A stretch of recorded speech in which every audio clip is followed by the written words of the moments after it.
Kaya hindi ka makausad. Kaya hindi mo makita yung future mo. Bakit? Dahil bilanggo ka ng nakaraan mo eh. The Lord be with you. And with your spirit. A reading from the Holy Gospel according to Matthew. Glory to you, O Lord.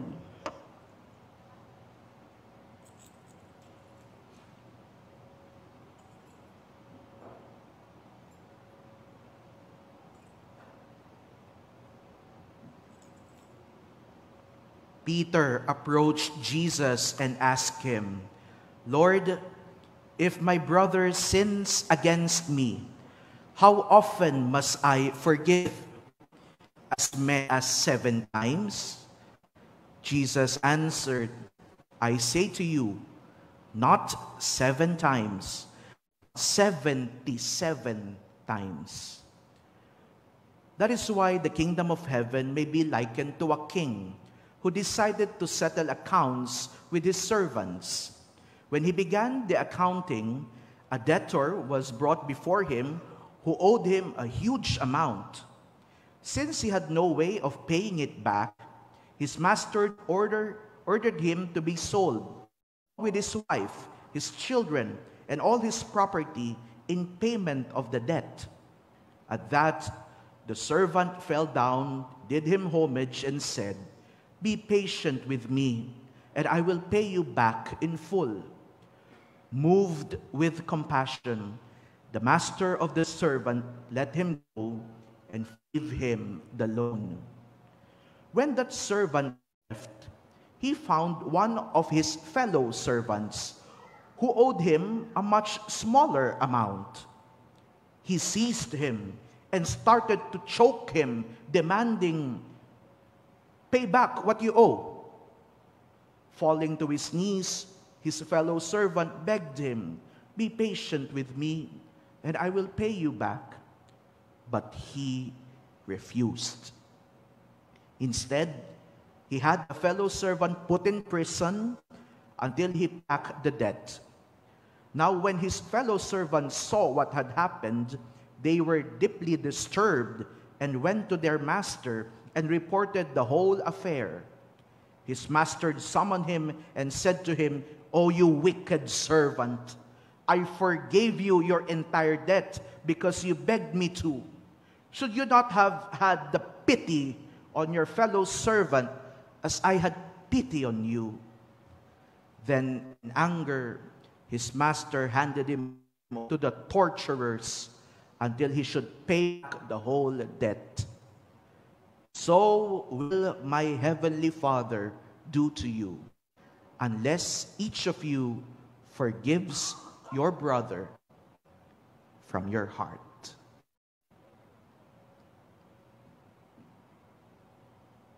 Friends, the gospel of the Lord. Praise to you, Lord Jesus Christ. Please be seated. My dear brothers and sisters in the Christian faith, magandang tanghali po sa inyong lahat. Blessed Sunday. Mas malakas, Blessed Sunday. We are all blessed this Sunday. Amen? And we are called to be a blessing to one another. Amen? Palakpakan natin ang Panginoon.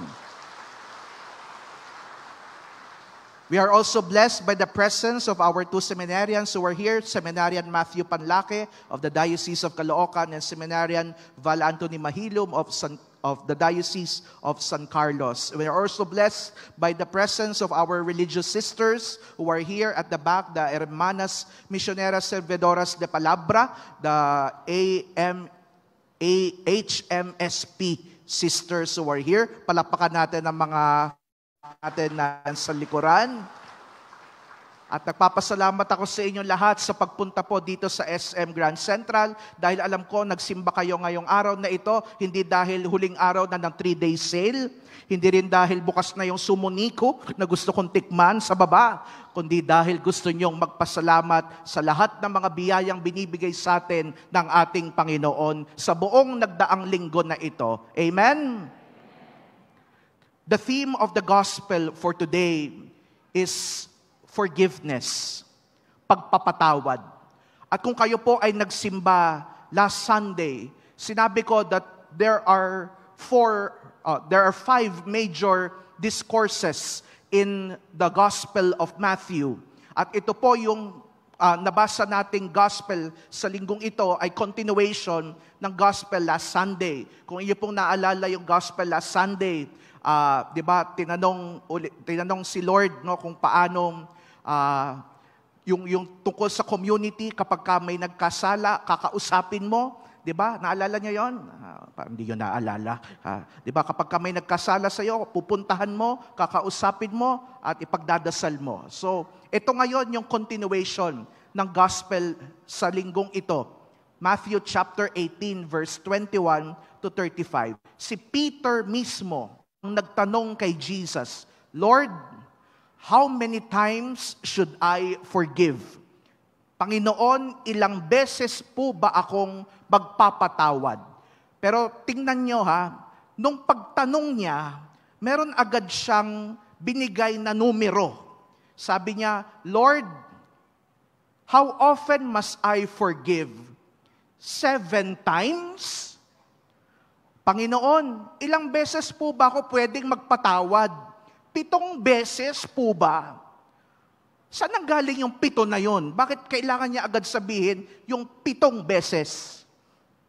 Kasi po, nung panahon na yon, ang turo ng mga rabay, ang turo ng kanilang mga pare nung panahon na yon, magpapatawad ka lang hanggang 4 na beses.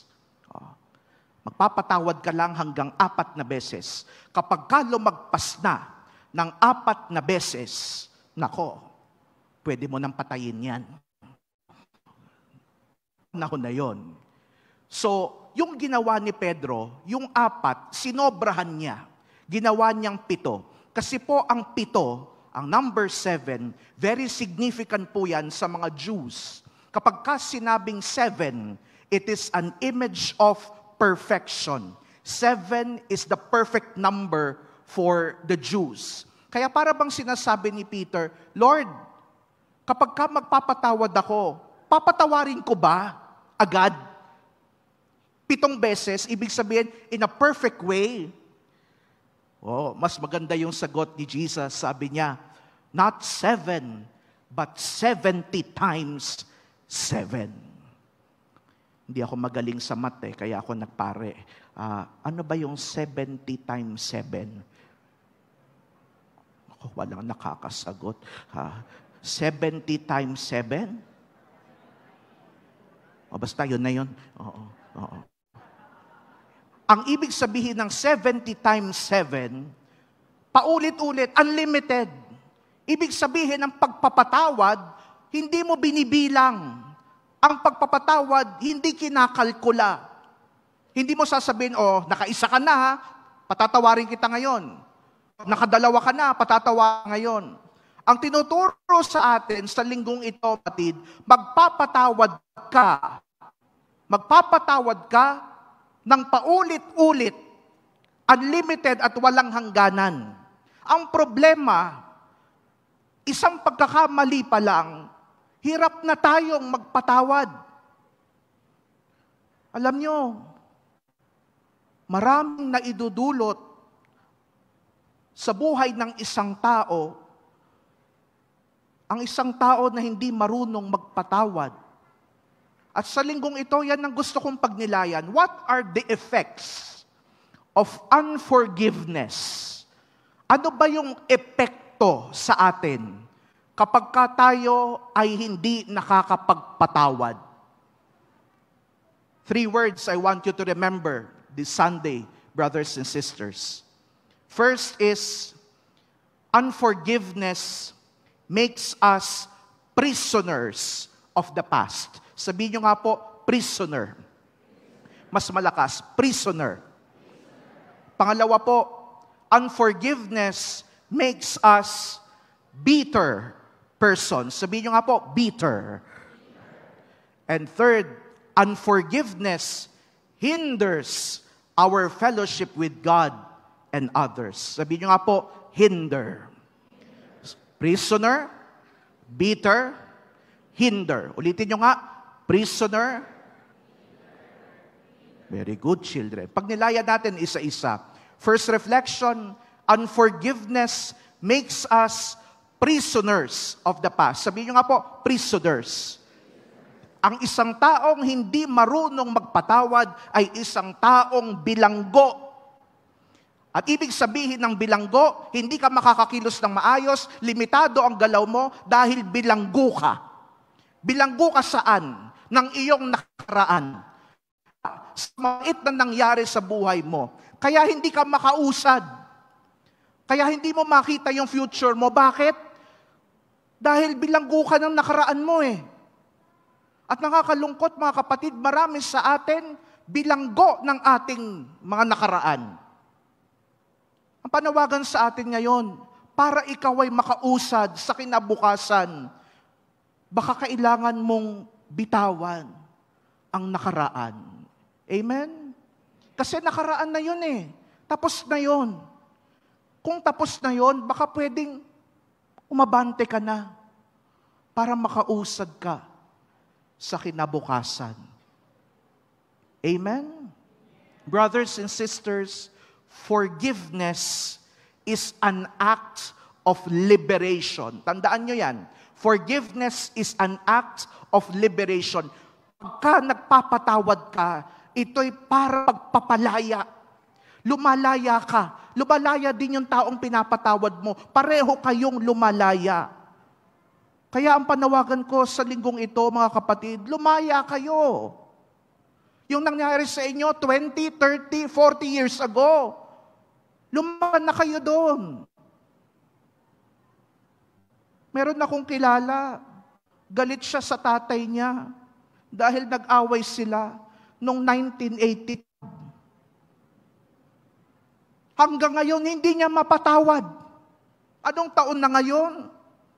2023, hindi pa rin niya mapatawad yung nagawa sa kanya ng tatay niya noong 1985. Nakailang presidente na. Nakailang fake news na tayo. Hindi mo pa rin napatawad.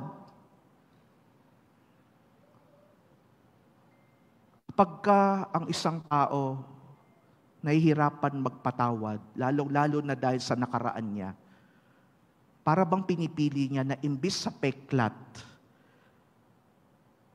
mas pinipili niyang magkaroon ng sariwang sugat. Yung peklat lang siya. Wala na kang mararamdamang sakit doon. Pero yung sugat, hanggat sariwa ang sugat, hanggat nilalagyan mo ng alcohol, ng betadine, hanggat pinipigaan mo ng asin, mas lalong sumasakit.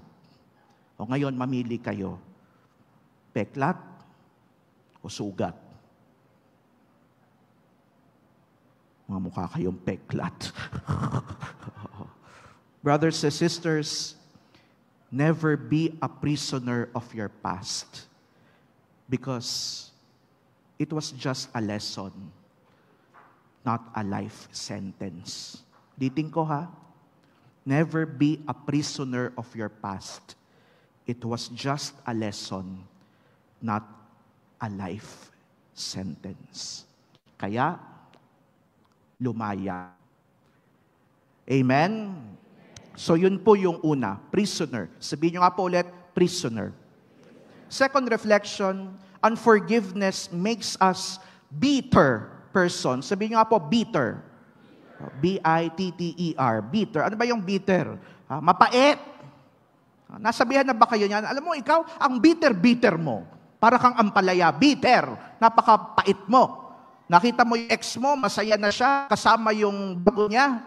Tapos ikaw parang sasabihin mo, parang bitter pa din ako Oh. Parang nasasaktan ka pa din, pero sasabihin mo, nakamove on na ako. Oo, nakamove on ka na. Talaga? Nakamove on ka na? Eh bakit kapag nakikita mo, umiiwas ka? Ibig sabihin, bitter ka pa din. At alaga niya ng nagagawa ng hindi pagpapatawad. Unforgiveness produces bitterness. And what is the opposite of bitterness? Well, sweetness. Tingnan nyo ngayon yung mga asawa nyo, mga jowa nyo. Bitter or sweet?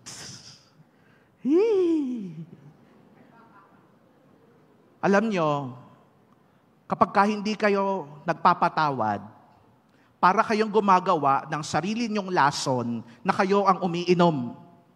At ang lason, mapait yun. Kung inaalit mo sa kapwa, na gusto mo siyang lasunin, dahil galit ka sa kanya, hindi mo namamalayan, sa sobrang kagustuhan mong lasunin siya, hindi mo namamalayan, ikaw na ang nalalason. At yan ang nagagawa ng hindi pagpapatawad. Nagiging bitter ka.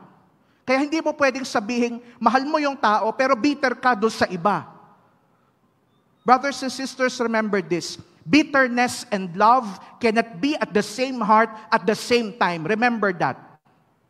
Bitterness and love cannot be at the same time. Hindi pwedeng nagmamahal ka pero bitter. It is either you are loving or bitter. Now ask yourself, sa aking pagmamahal, totoo bang nagmamahal ako o bitter pa din ako?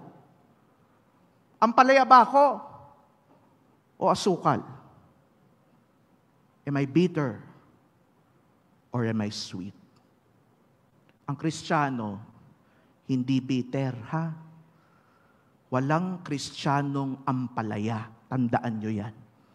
Lahat tayo tinatawag mamuhay sa katamisan. Katamisan ng ano? Katamisan ng pag-ibig na binibigay ng Diyos sa bawat isa sa atin.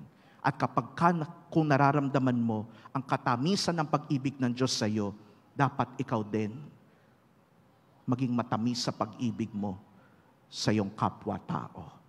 Amen? Palakpakan natin ang Panginoon. Sabi mo sa katabi mo, huwag kang bitter. Huwag kang bitter. Sweet lang tayo. Amen? Third and last reflection, unforgiveness hinders our fellowship with God and others. Sabihin nyo nga po, hinder. Ano ba ibig sabihin ng hinder? Balakid, hindrance. At ganyan po, kapag ang isang tao hindi marunong magpatawad, nagkakaroon ng balakid ang relasyon niya sa Diyos at sa kanyang kapwa-tao. Napakaganda ng gospel na narinig natin eh. Ano yung narinig nating gospel? Yung Jesus ng isang halimbawa. At ang ginamit niyang halimbawa, utang. Sino ba dito may utang? Taas ang kamay. Ay, ayaw umamin. Makaka-relate tayo eh. Galing ni Lord, no? Alam niya talaga kung paano tayo makaka-relate eh. Lalo-lalo na sa mga Pilipino, mga hilig mag 5-6 dyan. Utang-utang, no? Anong kinuwento ni Jesus na image? Sabi niya, meron daw isang tao nagkaroon ng malaking utang sa hari. At sa sobrang laki ng utang niya, hindi niya kaya ito bayaran. At kung binasa niyo pa po ang ibang version ng gospel, sasabihin na yung utang niya ay 1 talent. Ano ba yung talent? Katumbas po ito ng ginto o pilak nung panahon na yon ng ating Panginoong Jesucristo. So, yung 1 talent is equal to 1 year wage ng tao. 1 year wage. So, isang buong taong sahod, yung 1 talent. Magkano ba minimum wage ngayon? Kung di ako nagkakamali, 600 plus, no? Sige, sabihin natin 700. 700, ang kinikita mo araw-araw, tapos isang buong taon times 365. Ako compute, ako in-check, ako magaling mag-compute. 700 times 365. 255,500 pesos. Yun yung utang niya. Yun yung utang niya. Tapos, yung 1 talent is equal to 1 year wage. Yung utang niya, 10,000 talents. So, kung 255,500 pesos times, tama ba? Times 200. Magkano yun? Uy, hindi nyo rin alam, no? 51,100,000. Ganon kalaki ang utang niya. 51 million. Kaya sabi dito, hindi niya kayang mabayaran kahit na ipagbili siya, ipagbili yung asawa niya, ipagbili yung mga anak niya, at lahat ng mga ari-arian niya, hindi niya kayang bayaran. Kaya anong ginawa niya? Nagmakaawa siya, sabi niya, Master, parang awa mo na po. Bigyan niyo pa ako ng konting panahon para mabayaran ko kayo ng buo. Tingnan niyo yung hinihiling niya, konting panahon lang po. Hindi siya humihingi ng discount, hindi siya humihingi na mabura yung utang niya. Ang hinihingi lang niya, konting panahon. And what is the response of the king? Sabi nung gospel, the king was moved with compassion. Naawa sa kanya. At pagkaawa sa kanya, sabi sa kanya, sige, pinapatawad na kita. Hindi na siya siningil. 51 million, hindi na siya siningil. Ngayon, na siya. Pag-alis niya, nakasalubong naman niya yung may utang sa kanya. Ito ngayon ang problema. Yung may utang sa kanya, 1 denaryo lang ang utang. 700. At sabi sa gospel, nung nakita niya yung may utang sa kanya, siningil niya at hindi makabayad, sinuntok niya, sinaktan niya at pinabilanggo niya dahil hindi makabayad. Tingnan niyo yung pagkakaiba. Siya pinatawad siya, 51 million ang utang niya. Sa kanya may utang 700, hindi niya mapatawad. What is the lesson here? Yung pagpapatawad ng hari ay pagpapatawad ka doon kadam, more than 51 million, patatawarin tayo ng Diyos. Pero ikaw, halagang 700, di mo kayang patawarin ng kapwa mo. Ibig sabihin, sa maliit na bagay, hindi mo kayang tanggapin, hindi mo kayang patawarin. Mahiya ka naman sa Diyos. Sigurado ko, narinig nyo na yan. Kung Diyos nga nagpapatawad, sino ka para hindi magpatawad?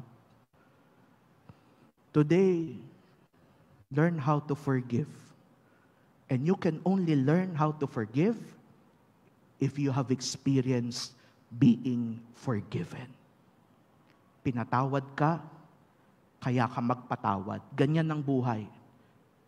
Pinatawad ka, kaya ka magpatawad. Minahal ka, kaya magmahal ka. Pinagbigyan ka, kaya magbigay ka. Gumaling ka sa COVID, kaya tulungan mo yung may COVID.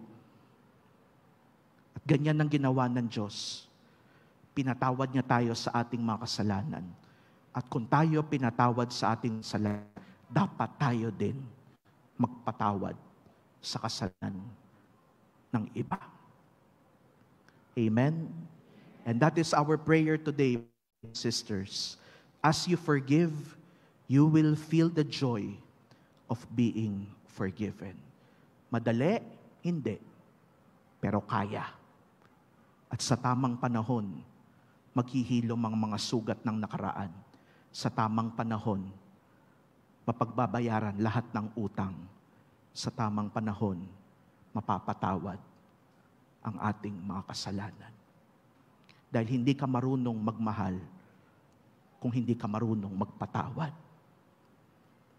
Tanungin mo ang sarili mo, nagmamahal ba ako pero hindi ako marunong magpatawad?